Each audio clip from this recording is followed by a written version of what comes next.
Mr. Trizzle Dizzle, I thought I told you to pay me $500 million. Did you bring that money today?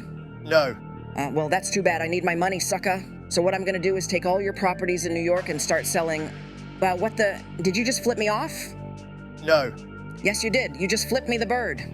If you don't shape up and get your head straight... See there, you just did it again. No, I didn't.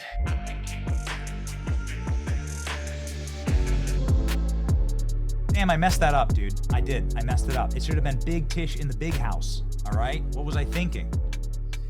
Well, you're not a pro like me on television. Just right. You had a great Newsmax hit, Sam, and obviously the audience loved you, and you were very, very thorough, and you were able to break this down in ways that we could understand. There's been some new revelations, and Tom Fitton was just on saying Big Tish in trouble. Talk us through what's happening now in this case. Okay, there's a few things going on. Can we recap the case before we move forward? Please. Okay. There's several aspects of this case. First of all, there's a property located at 296 Lafayette Avenue in Brooklyn. She has continuously represented it as being a 4-unit building when it's actually 5 units. In other words, the certificate of occupancy says there's 5 units. The electrical service says there's 5 units. And I went there with a friend of mine, Joel Gilbert, another researcher, and we saw 5 doorbells. Okay. Now she can say, well, one person occupies 2 apartments. That doesn't make it 4 units. It's still 5 units. The ruling document is the certificate of occupancy.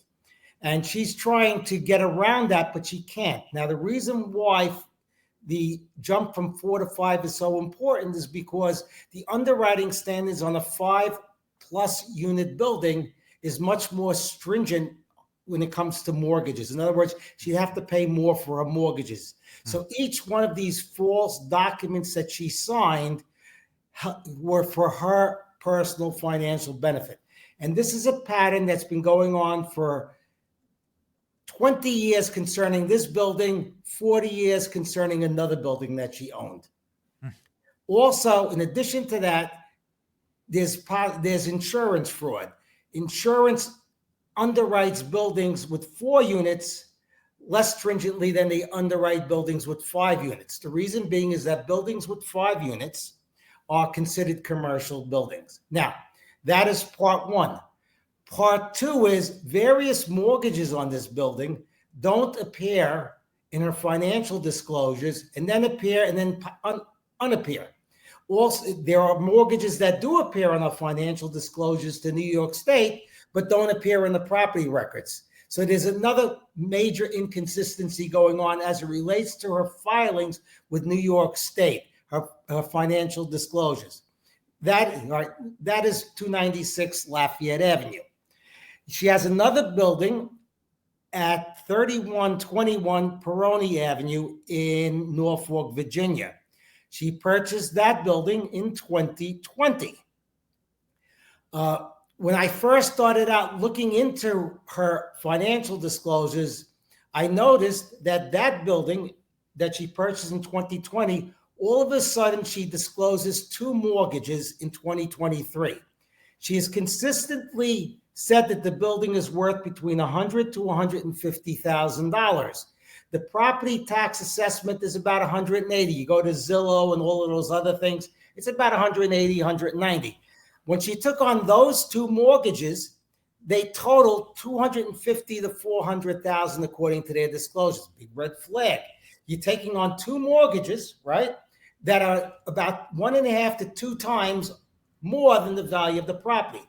So I dug deeper, and then I found that there was another mortgage she had on the property.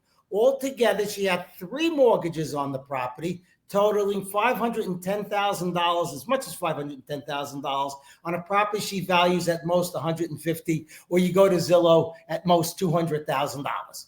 So that's a problem. Now, the interesting thing about that property is the 2 mortgages she disclosed in the financial disclosures to New York State don't appear in any of the property records. When you go to the property records, you find this mortgage that she took when she purchased the property that appears in the property records, but doesn't appear in her financial disclosures. So explain that. Then you have a third property, 604 Sterling Street in Norfolk, West Virginia. That property she purchased with her niece or relative, whatever she wants to say it is. Okay. Now, in that property, she signed a power of attorney saying that she intended to make it her primary residence.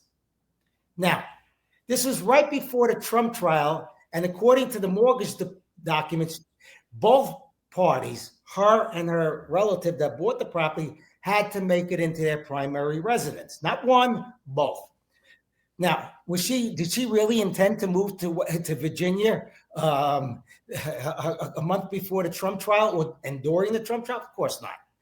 Now, when the mortgage documents were filed, it was underwritten as if both parties were going to occupy the property. And this power of attorney that she attested to, she swore to, which was witnessed by somebody when they were in her own offices, Jennifer Levy, I think her name is, within her own office, that was filed with the mortgage. Now, then comes the referral from the Justice Department to the Justice Department, and then the rebuttal from the sleazebag Abby Lowell.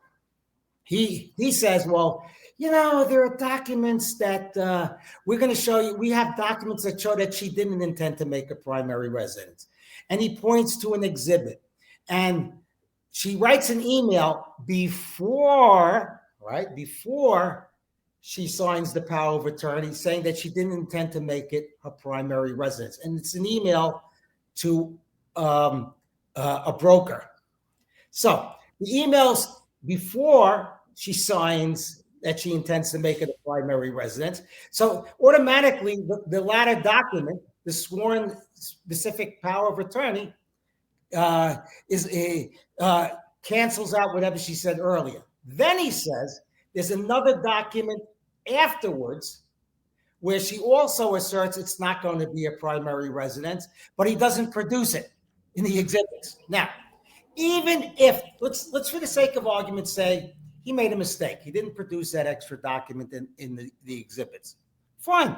Okay. At the end of the day, no matter what she said in the emails, that mortgage was underwritten on the basis that she and her relative, both owning the property's joint tenants, were going to occupy that property within 60 days as their primary residence. Case closed. Case closed. In other words, this is fraud in the inducement. Now you can ask me anything you want. Okay. So here we go, Sam. that was really thorough. Okay. So what happens next? I mean, we haven't heard anything from the Justice Department here. You're not going to hear that. People go. I get these snidey comments on social media. Well, where's the indictment? Where's the indictment? Okay. Give you from my personal experience. In the Crazy Eddie case, the feds started investigating us in 1987 in January. Do you know when the first indictment came? 1993. Now, I don't think it's going to be that slow. But people think that it's like a 2-hour movie. You start in the beginning investigation, and by the end, the criminal ends up in jail. It's going to take them a while to accumulate. What they're going to do, based upon my experience, I'm working on both sides of the law, is that they are going to subpoena all of the banks, all of the mortgage brokers, right? All of the title companies. They're going to interview them. They're going to take notes. They're going to probably, do depositions if necessary, and they're going to get to the bottom of it.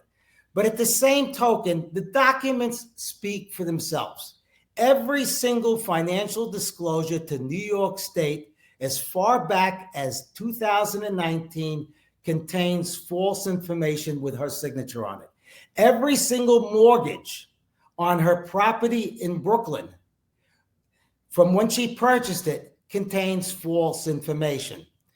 The Virginia property, which she claims like the power of attorney that she signed was a mistake, whatever, implicates her.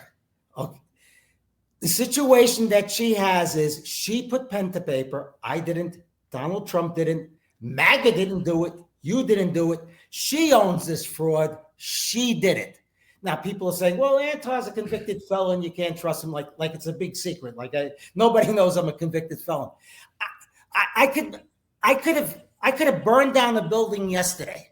Okay. I could have done arson yesterday. That still doesn't change the fact that Letitia James, over a period of at least 20 years, no, actually 40 years, okay, including other properties, has a pattern of signing documents that contain false disclosures that accrue to her financial benefit. End of story.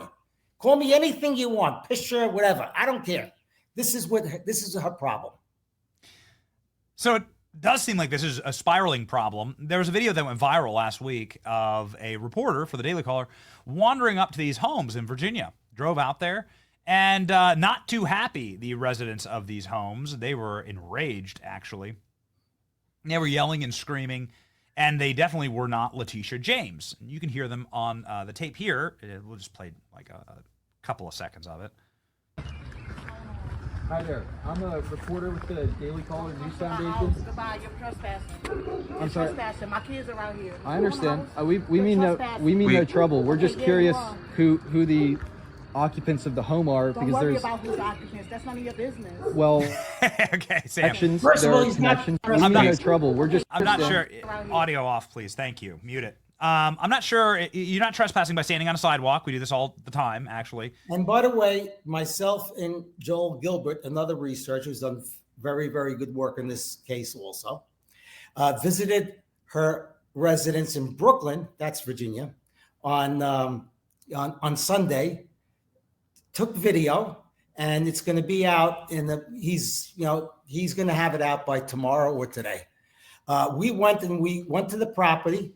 We examined in other words, we went to the scene of the crime, actually, and we examined the property, and that's where we found 5 doorbells for 5 units.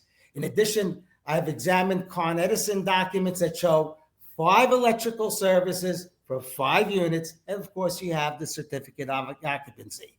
The evidence speaks for itself. When she's trying to say, well, it was always 4, listen, the governing document, as any competent lawyer is going to tell you, is a certificate of occupancy. And she wants to say, well, it's an accident, it's a mistake. Oh, okay, give back all the money you saved from the mortgage companies. Okay, because of the false underwriting that you took out. You're in default on every single one of those. Every single outstanding mortgage today, she's in default on because it contains material omissions. Just really quickly here, Sam. How cooked is Letitia James? Should we expect the handcuffs that we've seen on various high-ranking Democrat officials across the country happening last week? Should we expect that? I mean, will we actually get the handcuff moment here with Letitia James?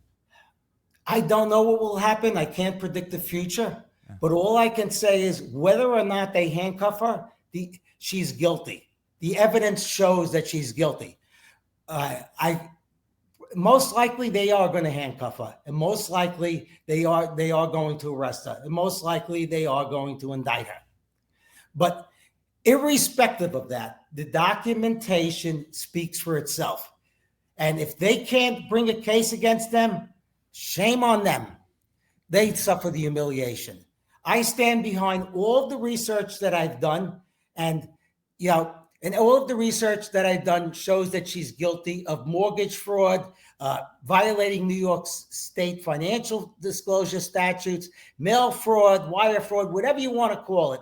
I'm not a lawyer, but she is guilty. She is guilty of signing documents that contain false information that she financially benefited from, and she can't get out of that. Ladies and gentlemen, if you want actual truth on this, and from somebody who really understands this issue, and we're not exactly sure why Sam is so obsessed with this, but it's fascinating, and he is rock solid here, and I hope they call him as a witness, quite frankly. You got to go follow Sam.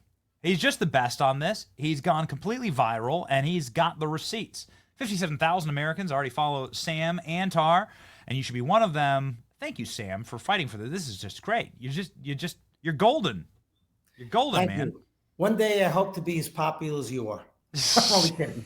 I'm only kidding. We hope to be as good at investigating corrupt Democrat Let me officials. just say this quick thing, okay? Please. I didn't target Letitia James. Yeah. I didn't look for her. I didn't go after her because her tit for tat with Donald Trump, which I really don't give a shit.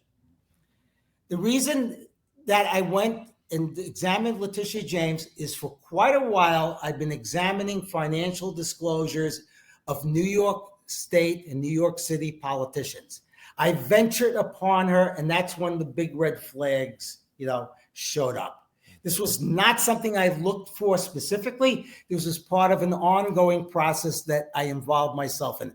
I've been doing this for 30 years after Crazy Eddie's, after I pleaded guilty in the Crazy Eddie case. I've worked for government agencies from the FBI, IRS, DOJ, you name them. I pretty much worked for all of them. Ladies and gentlemen, Sam Antar, please come back as soon as there's any updates here. We very much look forward Anytime to it. you'd like. You're a pleasure. God bless you. We've got an itch on for more handcuffs. So thank you, Sam. Godspeed, sir. Thank you. Godspeed.